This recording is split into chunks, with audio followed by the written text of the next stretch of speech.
Welcome to our Posh podcast. I'm your host today, Gabrielle, with my co-hosts. So many exciting co-hosts because everyone is really interested in today's topic, the flat Earth, with David Weiss. And my co-hosts, welcome Marcella. Hi. My daughter, my son Gino. I'm back. Yeah.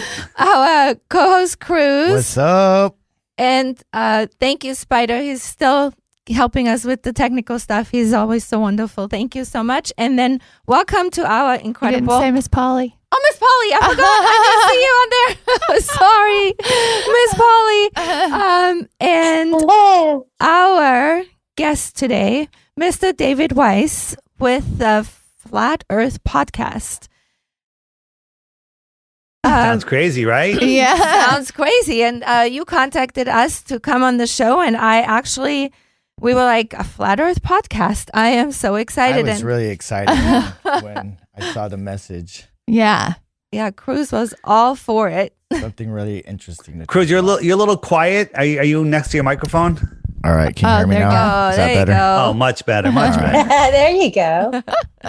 Now, my son Gino usually co-hosts sometimes with us, and lately he's been so busy he hasn't been on here, but I had to have him come on this show because this has been a subject In our house. for years and years and years. So, Absolutely. So who's bringing it up in your house? Gino, my brother, he is a very big on the flat Earth. To Spider's disapproval in the back.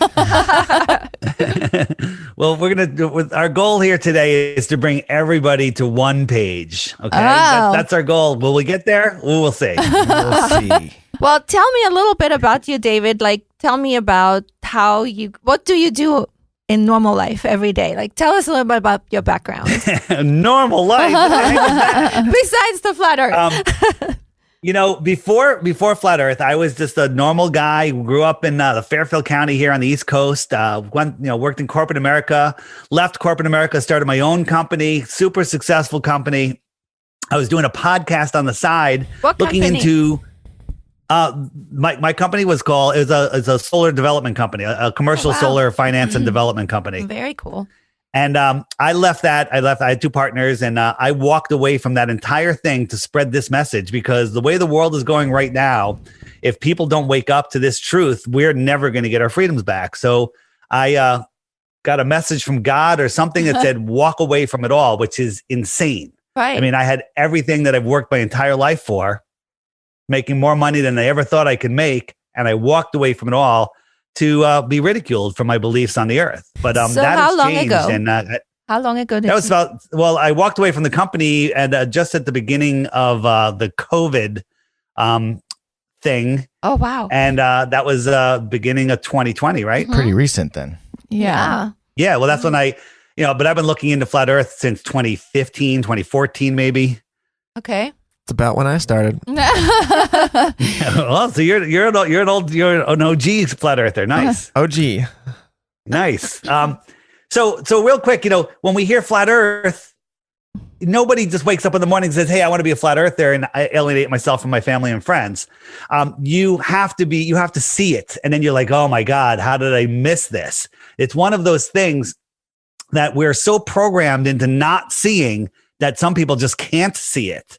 And, when you think about flat earth, if you Google flat earth, that's the worst thing you could do because they're the controllers of this world are going to feed you garbage. They're going to bring you to the flat earth society. They're going to bring you to just nonsensical stuff. The flat earth society is controlled disinformation. You get pictures like this. Look what flat earthers think. We're a pancake floating in a heliocentric solar system. No flat earther thinks that. Nobody. Only globe earthers think flat earthers think that. And that's crazy. I would laugh at a flat earther too if they believe that. So if we're not a pancake floating in space, what are we? Well, we're more like a pond. Okay. We're more like a pond. A pond is where water accumulates in the low spot in the land, and the edge of the pond is where the land is higher than the water. Very simple, right? So here's the flat earth pond. It's just all the world's oceans make a big pond. All of the continents are the islands. They're all surrounded by water. But that water needs a container. Large bodies of water at rest lay flat. and they need a container. If I had a bathtub filled with water and I snapped my fingers, the tub was gone, so's the water. If you got rid of the edge of a lake, the water's gone too. The edge of our world pond is Antarctica. We live in the Antarctic basin. Antarctica is likely bigger than all of the oceans and all of the continents combined. It's not an island or a continent at the bottom of a ball. It's the land that surrounds our world, and it is the container for the world pond. Oh, wow. That. How did you even get into this to start? Like, what made you start to question? Fall down a rabbit hole. Yeah. I was doing I was doing Deep Inside the Rabbit Hole conspiracy podcast, and I was looking into all sorts of conspiracies, and people started sending me flat Earth stuff, and I was like, yeah, that's crazy. I wouldn't look at it, and then I was forced to look. So tell me, because you touched on that a little bit earlier, this other podcast, that was your first podcast? Deep Inside the Rabbit Hole was a podcast looking into conspiracies. And then when people brought flat Earth up, I was like, that's crazy. And I actually banned them from our social media for being so stupid. No, right? way. Yeah. So why is it that flat earthers have this stigma of, being kind of, not smart? Well, because the idea of what flat Earth is to people that haven't looked into either the globe model or the flat Earth model, you would have to assume flat Earthers aren't smart if they believe all of the nonsense that globe Earthers think flat Earthers believe. But that's a straw man argument. They gaslight us. None of the stuff that they say about us is true. I mean, they're like, flat Earthers think that the Earth is rising at 9.8 meters per second, and that causes gravity. No flat Earther thinks that. Only globe believers, people that haven't done any research, people that have Googled flat Earth gravity and then watched Bill Nye, the lying guy with the bow tie, brainwash you into thinking flat Earthers are insane. None of that is true. So what are some of the proofs that you have that make you believe that the Earth is not round or it's flat? All right. Well, the first thing is, no matter how high you go, the horizon is always at eye level and flat. There is no curvature. So we've been brainwashed to, the Earth is so big, you're an amoeba on top of a basketball and you can't see. It looks flat. If you zoom into a large ball close enough, it looks flat. Well, that they say that's true, but they say we can see boats disappearing over the horizon. And when a boat disappears over the horizon, it's all due to angular resolution limits of our eyes. As I zoom in here on this horizon, all of a sudden you can see this boat. Okay. You couldn't see it before. Now this boat is far enough away where it should be behind the horizon, but it's not. As I zoom out, you'll watch the boat disappear from the bottom up. And that's because of several things. It's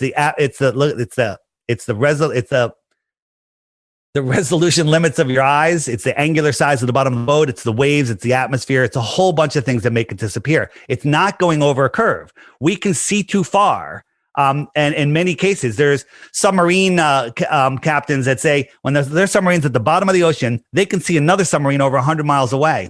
Well, if the Earth was a ball the size that they tell us, there would be a mountain over a mile high in between them. And sonar doesn't climb a mountain, go down a mountain, hit a submarine, and then come back to say, hey, there's a submarine there. Sonar goes straight.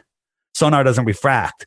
On the surface of the water, they can take a pencil-thin laser beam and light up a boat over 100 miles away. There should be a hump of water 6,600 feet high in between them.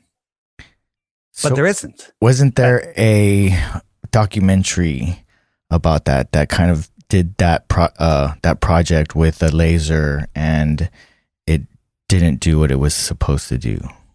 Yeah, so you're talking about Behind the Curve, yes, which is a Netflix deception. Where it was made by people that weren't very they weren't being fair. They actually edited the movie to be deceptive, and we're in the process of suing them right now. No way. The experiment that you're talking about was we came up with this great experiment. we go next to a canal and we put up 3 pieces of plywood and we level them off with the surface of the water. So we know they're at the same level. And in each piece of plywood, we have a hole like 6 inches around at the same level, 1, 2, 3. If the earth is curved, the middle one should be higher and you shouldn't be able to shine a laser through it. Okay. So we had this whole thing, we set it up. And the lasers spread out over distance, but you don't notice that because perspective makes you think that they're a nice thin straight line. But if you're at the other end of that, the laser could be 10 feet wide. So we have what's called the laser condenser, very expensive piece on a very expensive laser. And it melted. It got so hot, it melted and we couldn't use it. So while we're there, we're like, hey, well, let's just see if we can hold a light. And we held the light and the guy at the other end couldn't see it. And we held it up and he goes, oh, I see it. And we're like, and Jaron, the guy who was doing it, he goes, interesting. That's where they cut the movie.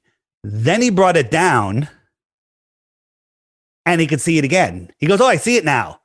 And they left that part out of the movie. Everybody walked away from that saying, this didn't prove anything. There was globers there, ball earth people, flat earth people. And like everyone's like, this didn't prove anything. Although the fact that we could see it down did indicate that there is no curvature, but we all agreed to walk away with no conclusion, but they edited it to make it look like we were hiding the truth. So there was still no conclusion at the end of this. Well, on that experiment, but we have laser experiments that are going over frozen lakes. And we did one in I forget where it was. It was up north last year, and they went I think like 20 miles. We have tons of distance experiments where we can see way too far, things that we can see that are way over the horizon. For example, here's a viewing spot in Illusion, France. And this is looking out over the ocean, and we would think that this is the horizon. And out here is Mount Canigou. And Mount Canigou is 175 miles away. From this viewing height, with the size of the earth that they tell us, the top of Mount Canigou should be a mile below this curvature. Well, we can't see it. Interesting. The problem is the light from the sun bouncing off the mountain isn't strong enough to push through all of the thickness of the soup of the atmosphere. But on a couple days a year, when the sun is in between its migration between the tropics, it lines up with the viewing spot and Mount Canigou. And all of a sudden, you can see Mount Canigou when it's backlit. And right here, the top of the mountain should be a mile below the curvature. Okay. Now, this is not a mirage, because in a moment you'll see the sun go beyond the mountain and the mountain just cuts out the sun. This shows that it's not a mirage. The only thing the globe people say is the mountain and the sun are both over the horizon. The sun set a long time ago. It's just refracting up and stopping right at eye level. That's nonsense. For people that don't know the curvature equation, do you want to explain that? Well, the curvature equation and the curvature equation only works for the first couple thousand miles, but we don't even need it for that. You need it for 10 miles, for 100 miles, 1,000 miles, whatever. And it's 8 inches per mile squared. And the reason that you square the miles is if you're at the top of the ball and you move out, this drop here is whatever it is. And then you go out farther, the drop is more, because as you go, the earth is sloping away. So you have to square the miles. And it's 1 mile is 8 inches. 2 miles is 2 times 2 times 8. So 4 times 8 is 32 inches. 3 miles is 6 feet. And it goes on from there. 10 miles is 66 feet of curvature. That's the globe math. So here's one of the things that I did that got me, to realize, I went out and tested this myself, is I have a buoy off my beach, which is just over 11 miles away. We're on 11 miles. So I said, I'll round down 10 miles. And I checked out the curvature formula. It said 66 feet, but there's some globe trolls out there. They're like, oh no, you have to measure. It's only half of that because, the object is halfway down and you're halfway down. So it's only half of the distance. That's completely wrong, but I'll still give it to them because I don't need it. 33 feet of curvature. I sat down, I got my super zoom camera, zoomed in. Not only could I see the entire buoy, I could see the surface of the water for tens of miles beyond the buoy, where there should be hundreds of feet of curvature. It's not there. No curvature, no ball. So can I ask, I just want to know, what is the point of telling people the world is round if it's not? I was that's a great question. Too. I was just curious because why would they do that? There's still a lot of unanswered questions. Yeah. Definitely. Well, do you want to answer that first? Or do you want to ask other questions? No, I want you to answer that one first. Yeah. So what's the difference? Why the lie? The shape of the earth doesn't matter. I still have to go to work tomorrow. The shape of the earth doesn't matter. It's the lie that matters. It's the controllers of this world. Our history is very, very, very different than we've been taught. Knowledge is power. Knowledge, yeah. And so they don't want us knowing who we are, where we are, or what we are. They want us thinking we are spinning out of control, right? In the heliocentric model, the globe model, you're spinning at 1,000 miles an hour. So when you're watching the sunset, you think it's going down because you're falling over backwards faster than the speed of sound. That's insane. You're also orbiting the sun at 66,000 miles, chasing the sun at over 500,000 miles an hour. And that entire system, it could be moving millions of miles an hour sideways. There's all different numbers. Is it 1 million? Is it 10 million? Whatever it is, it doesn't matter because none of that is happening. So why the lie? If you believe that, you're spinning out of control, you're lost in space, you are living in an infinite, godless, or distant God space vacuum where an asteroid could take you out at any time. That doesn't fit very settling. That takes away your power. The truth of the matter is, that you're not in a random universe, that you are at the center of creation.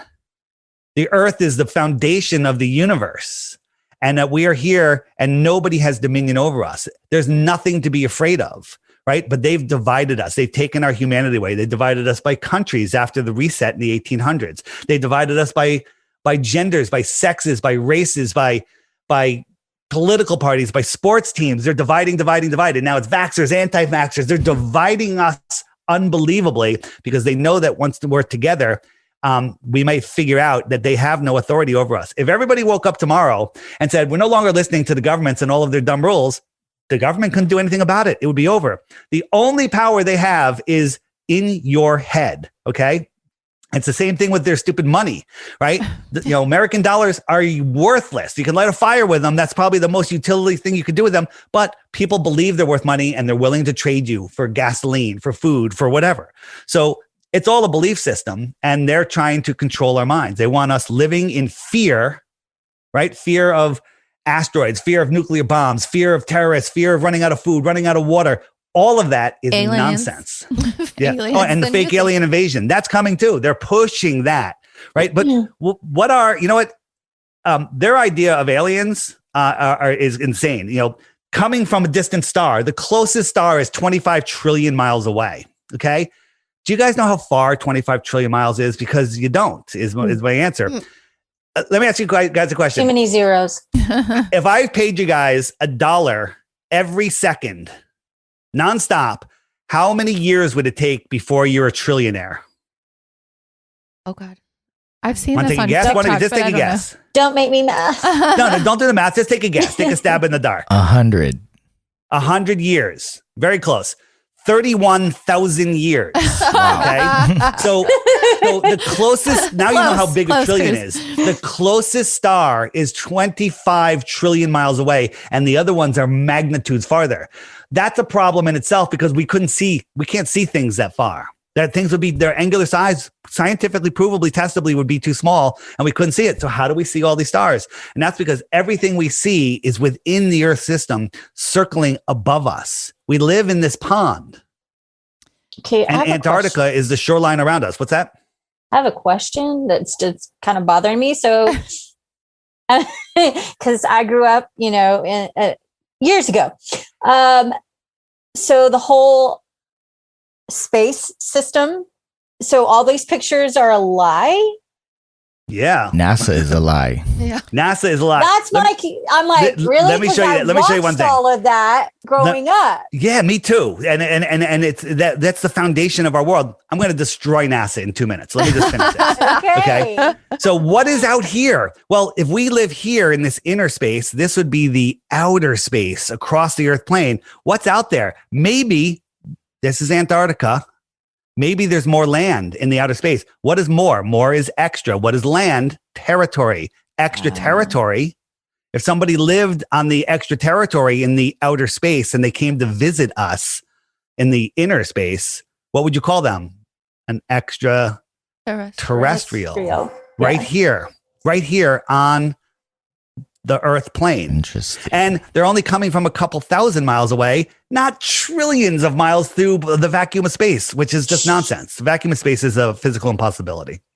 And that's why we're not allowed to visit Antarctica or do any kind of, exploring over there. Nobody's allowed to go beyond 60 degrees south, which is this line. And if you try, you'll be intercepted by warplanes, by warships, threatened to be sunk, shot out of the sky. I didn't even know this. Why? Yeah, this is called the Antarctic Treaty. And it's been, what's that? Is it 1947? No, 1959, the Antarctic Treaty, when all the countries were killing each other, fighting over resources. They said, Admiral Byrd flew out over Antarctica and said, hey, I found land bigger than the United States, filled with resources that no human has ever set eyes upon. And then they'll go, we're going to sign a treaty. Nobody can go there because we can't disturb the penguins. Okay.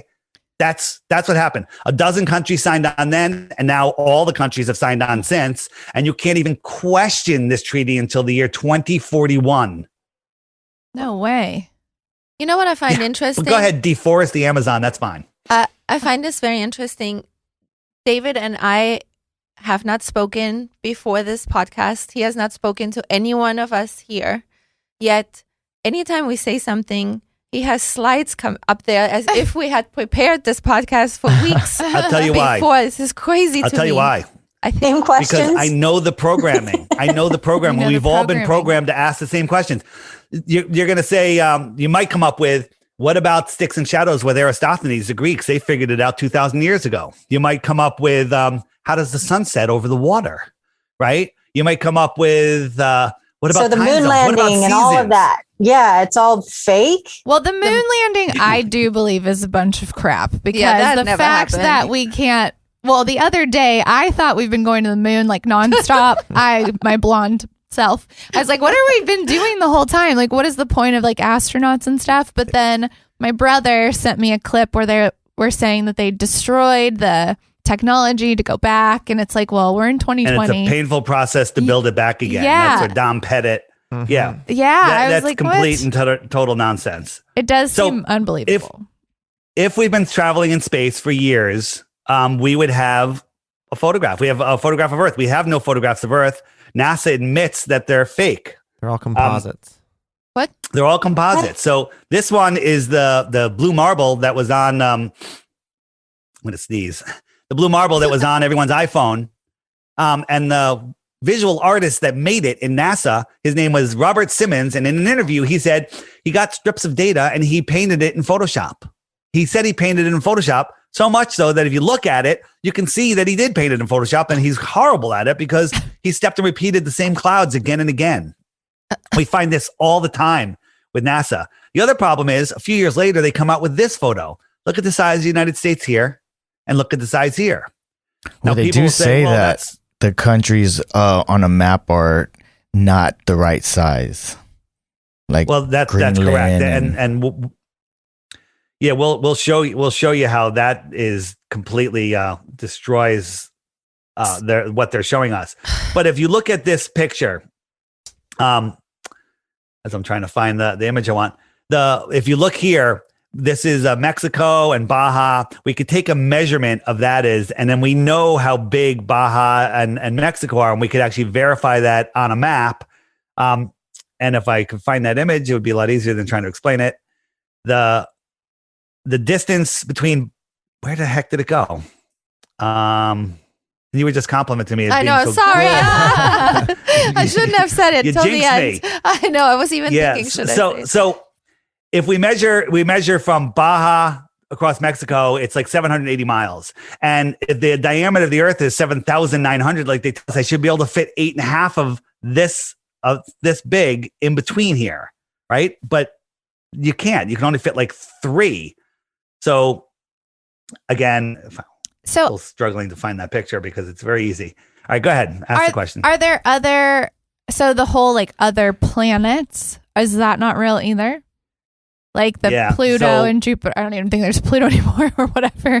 But is that not real? Like that's kind of here we go. Fictional. Found it. Oh, there you go. So real go quick. Back. I should fit 8.5 of these in between this diameter of the Earth. Then, of course, you can't even fit them on this page, right? That's something that we can test, showing, again, that this is a painting. NASA admits they don't have any photos of Earth. So when you talk about other planets, if you look at what NASA shows us for planets and what we see, because our optics have outgrown their lies, we see something completely different. This is what Mars really looks like when you zoom in with a powerful telescope or a super zoom camera. It looks like a pulsing orb of energy. It's nothing like what NASA shows us. If you look at the star Arcturus, this is what is one of the brightest stars in the sky. This is what it really looks like. NASA shows us this, the CGI garbage, right? And this is stuff you can do yourself. Here's the star Capella, amazing star, right? These are all here, small and within the Earth system. Wow. So, and here's a whole bunch of stars. They kind of look like they're underwater, if you ask me. So NASA is, as a whole, a lie. That's what we're saying. I think they do spread things that aren't necessarily 100%. David, who started NASA? Tell him.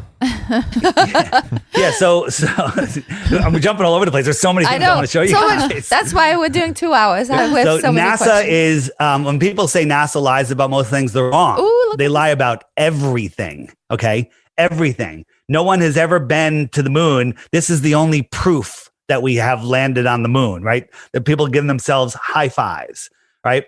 If you look at, look at the Apollo astronauts when they came back from the moon at their press conference. First, you have to believe that there's 2 guys in this friggin' model. These guys could barely look up at the audience. They were so depressed. They were being forced to lie.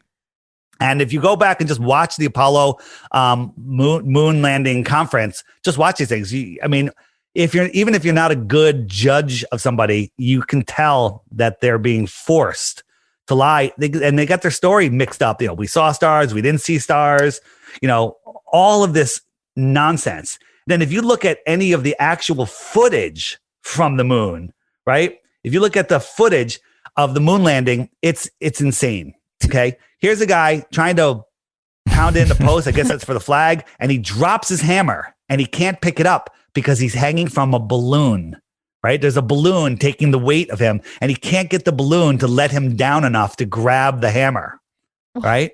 What? He's hanging from wires. And wouldn't that hammer be floating anyways? I mean, yeah. Wait, and people say because he threw it down, but sure. And also, no, it wouldn't be. There's 1/6 the gravity. We have other instances where there should be 0 gravity on the space station, and that doesn't. It doesn't hold up. Let me ask you a question. I'm going to test you guys. Is this real footage, or is this a model? This right here, real footage or a model? Space station? That looks like a model. No, that is supposedly the lunar lander coming back to the orbiter with 2 men in real it. Footage. Well, it is real footage, but it's really fake. There's nobody in there. It's crazy to think that they're in there. On the space station, if I show you NASA faking anti-gravity or no gravity on the space station just once, that should be enough to unwind it to they're lying about everything. Here is, that's the wrong one. Here is, they got some fresh fruit up on the space station. They got a lemon. It's not real. Look, it's CGI. It's called augmented reality. And look at it. They're manipulating fake things. You see it? Wow. Right? So what about the Challenger when it exploded? Well, we'll get to that in a minute. We'll stick with the space station and then we'll get to the Challenger. All right. So they do different things. So this is a ball filled with some helium, so it's kind of neutrally buoyant and she can play with it. This is not real. This is a CGI object. Watch, I'll show you again. Nothing. Boom. There it is. They even beamed it in with a little beaming noise and beaming graphic. It's called leap motion augmented reality, where they're manipulating things that aren't really there. And they have either contact lenses on that are showing them a picture in their eye, or they're looking at a screen beyond the camera and it's showing them where things are, and they're moving them around. Sometimes when they're hanging from wires, glitches happen and everything that's floating glitched out. Right? And then they quickly cut away and they go back to mission control, but it shows you that they're on different layers. Here's the guys. They're flipping their mic around, flipping their hat around. This guy goes floating by in the background. Can you see the harness? Okay. hanging from wires. Whoa. Yeah. And is it because people don't really want to like if they start to question, it makes you like uncomfortable? It's like what you've known forever. Is it just to distract everybody from the truth? I mean, I don't feel like it's to make you believe that you live on a spinning ball. Here's why to go to so much trouble? Yes. Because this is the thing that they need to control us. If everybody woke up to flat Earth, their reign is done. Everyone will figure out our real history, who we are, where we are, what we are, and they will lose complete control. This is all about other countries control. are doing the same lie then. They're all in it together. The division of countries is fake. Okay. There was a one world empire here in the 1800s, advanced technology, super advanced, way beyond what we have. Okay. And this was all taken away from us. And they put us in this prison. Look at this. The color gets separated because the coffee that was in this plastic cup is on a different layer. So he's pretending to drink coffee. And when he's floating it around, he's on a zero-G plane. They were putting it in with CGI, and you watch and it separates. Bam, it loses sync. Oh. That couldn't happen if that was real. You see it? Yeah.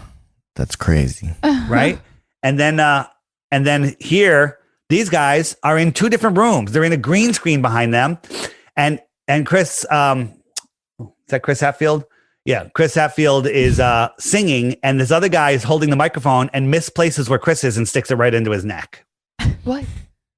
It's inside of his neck because they're not there. It's all layers on top of layers.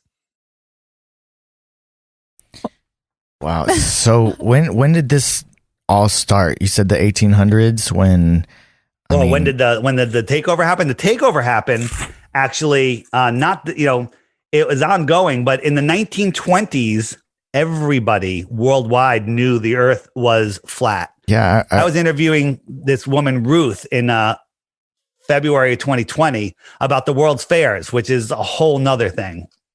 And she had such a great memory. I asked her, what did they teach her in elementary school about the Earth? And she said, they taught me the Earth was flat. And then they changed it. This was in Connecticut public schools, not a religious school, nothing like that. Connecticut public schools.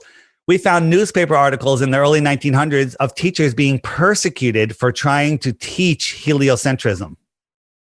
Okay? Heliocentrism, the ball model. And that were threatened to put in jail for teaching such heresy.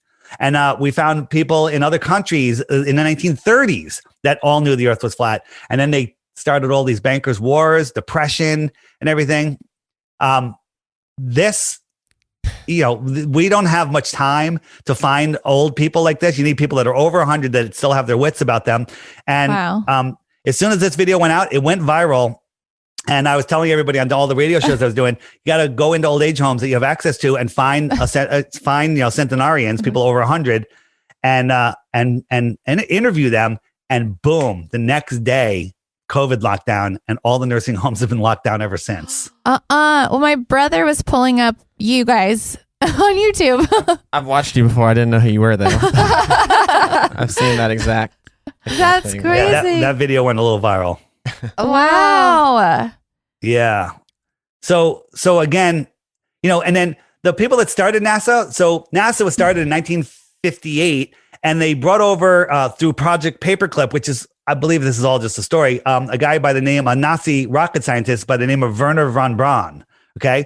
Well, the whole space race was fake, so that entire story is fake. But Werner von Braun ran NASA, and when he died, this is what was on his gravestone: Psalms 19:1. The heavens declare the glory of God, and the firmament showeth his handiwork.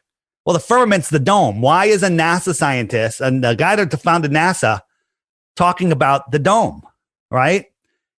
And then to make it worse, he wrote a book in 1957 called Project Mars. Project Mars.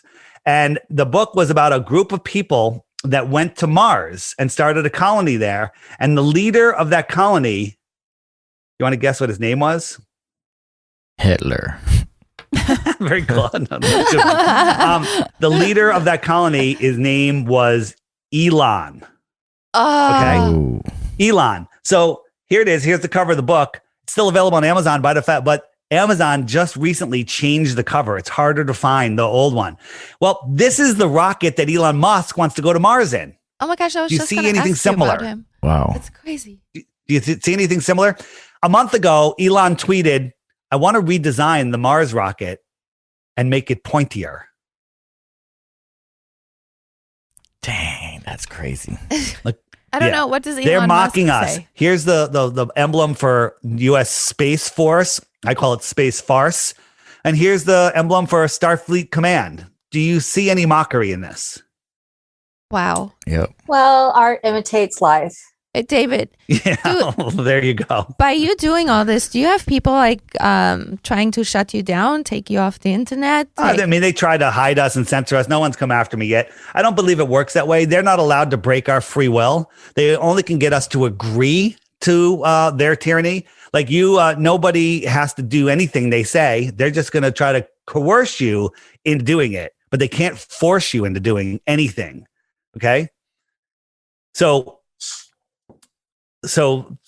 that. And that's the other thing. They don't want you to know that. They want you to think, if you knew that authority really had no authority over you, you would not comply. But that's how they have you. They have you believing nonsense. They have all sorts of fake stories throughout history of people that went to jail for this. Al Capone went to jail because he didn't pay his taxes. Nonsense. CIA agents. This is all to control your mind. Okay. It's all ridiculousness. Do you want to talk about the Challenger real fast before? The Challenger. Yeah. So there's the guys that just got back from the moon. Super happy guys. Really, we just went to the moon, made it back on an untested rocket. We did things that no one's ever done. And here we are. And we could barely look up at the audience. Wow. Pretty crazy, right? Yeah, that is crazy. So this is the part that people have they short circuit a lot on. Nobody's ever been into space. Nobody's ever been on a rocket except the stuntman taking little, jumping, I don't know how far, but nobody ever goes up on these rockets. This is supposedly 4 million pounds. There's a little breeze and it's bouncing around in the wind like a bouncy house filled with air. Well, this is the external tank and it is a helium balloon, like a Macy's Day Parade balloon. Okay. This thing is mostly helium. It's got a little bit of weight on the bottom and a rock and a little bit of boosters coming out of these things. But it does not go anywhere. It goes up, it curves out, it goes over the ocean, it rolls on its back because the helium blimp is lighter, right? That's why it rolls on its back, and it goes out over the Bermuda Triangle and then disappears when nobody sees it, when it's out of range. If you look at an actual launch, and I'm going to get into the Challenger. If you look at an actual launch, they edit it. Look at this. This is it. Look at this fence right here. This thing is about to shoot out 25,000 mile an hour superheated winds. And that fence, nothing happens to that fence. These people are nowhere near this thing. They are over 10 miles away, minimum. Okay. 10 miles away. The thing's going to be this friggin' big. Okay. These people are not right there. This is all editing. Okay. This is a helium blimp that they're about to launch. A tornado would tie this fence in a knot, and a tornado is 300 mile an hour winds with not superheated. This thing is about to blow out. It's lifting 4 million pounds. Okay. Superheated fuel. This is all nonsense. This is smoke coming out of the ground. This thing is going up, floating super slow. I doubt at its top speed, it's going 100 miles an hour. Okay. And then when this thing goes down range, it has a little explosions that blow off the external rockets. Okay. And if you remember as a kid, thunder and lightning, you see the lightning and then you count the number of seconds, and that tells you the number of miles that it is away before you hear the thunder. Well, this thing's going up, it's going out, and then they're going to zoom in on it, and you're going to watch the separation of the external tanks. Okay. And if you're watching it with sound, you can just Google this. This video will come up. You say space shuttle launch. This one will come up, and you'll hear it at the same time that you see it. Okay. So it's about to go. And when you watch it, you hear, and it separates. Ready? It's going to separate in about 2 seconds. 1, 2. And there it goes. And you hear it at the same time. Well, this thing was over 30 miles away. If it was 20 miles away, giving them every benefit of the doubt, you wouldn't hear it for 90 seconds. It would take 90 seconds for that sound to get to you. So this is a Hollywood production. This is not real. This is probably CGI at this point. Okay. I don't even think this is still floating up there, although it very well might be. It could just be floating up there. And then as soon as it's out of range, they'll just take it down. This is a light show. These are LED lights, probably. They're not doing anything. So what happened to the shuttle, to the astronauts? Wait, one other quick thing. This is the SR-71. It goes Mach 3.2. Any faster, it starts ripping apart, even though it's literally designed like a friggin' razor blade. It has like zero resistance, right? They're always black because the paint burns off of them because they heat up to over like 500 degrees just from the air friction on this super slick aerodynamic marvel 3.2. This thing supposedly goes like Mach 25, okay? Mach 33. There you go, Mach 33. And this thing is not aerodynamic. If you take a close look, there's like PVC piping. It's insanity, right? That anyone it's the same design from like, the 80s. Yeah, a 747 is more aerodynamic than this hunk of garbage, okay? Right? And then the other thing is that tank. Like they'll have a parade where the tank goes through a couple of towns, they're bringing it to the space shuttle and it is a big metal tank. That's to make everyone think, oh yeah, I saw it. It's a big metal tank, right? But that's not what they're launching. They're launching a helium balloon. NASA owns all of the largest helium companies in the world and is the largest consumer of helium in the world. Did you know that? No. What? Yeah. I know where the helium comes from. Yeah, Miss Polly's there. Yeah. She lives there. So this is how they launch satellites. They're all on balloons. Satellites are on balloons. They're not falling around a spinning Earth. So NASA, they don't tell us about this. Where is I'm having a hard time finding my stuff today because a couple things moved. But getting back to the external tank or one more second. Oh yeah. So here's another balloon launch. And I want to get back to the external tank. So that external tank is a steel tank, empty. It weighs it's like 20 tons, 40,000 pounds. And it supposedly falls back to Earth so fast that it atomizes, that it literally burns up and never hits the ground. Okay. But if I could find my video, you're going to really like this. It is. So these are all satellites being launched by balloons. It's all balloons. It's all done with helium. Wow, that's insane. Yeah. I have a series of videos called Rockets Are Balloons. Okay. And then once you see them, you can't unsee it. You're like, oh my God, the deception is unbelievable. Sometimes they launch a CGI rocket. And when they launch the CGI rocket, sometimes things go wrong. This is like Tupac when he was projected on the stage. Everyone's like, whoa, it looks so real, right? This is a hologram. And as you'll see in a minute, sometimes, we found these projectors we're looking at pictures of NASA, these big light, we're like, what are these weird spotlights? And we saw the nameplate or the serial number and we looked it up and it was from a holographic projection company. Wow. Why does NASA have holographic projectors on their lawn? And look what happens. Sometimes something goes very wrong. Oh. And the top of the rocket disappeared. Oh. Yeah. So there you go. So here's what I wanted to show you. Now watch. This is supposedly filmed by the orbiter, which is going into outer space. So it's going over 17,000 miles an hour already. This thing's falling back to the Earth. Well, for them to keep up with this thing has to be going sideways at 17,000 miles an hour. That's ridiculous. It's impossible. Watch right here. A piece of paper is going to float by like a handkerchief or something. Ready? There it goes. Oh. So you can kind of see how fast this thing's going, which is not very fast at all. It's just floating in the air. So anybody with a rational mind can see that this is a balloon, not a piece of metal falling from the sky that's going to burn up. Okay. And I'm not even sure if this thing we're looking down at this thing or if we're looking up at it. It's very hard to tell because, your mind has no reference for it.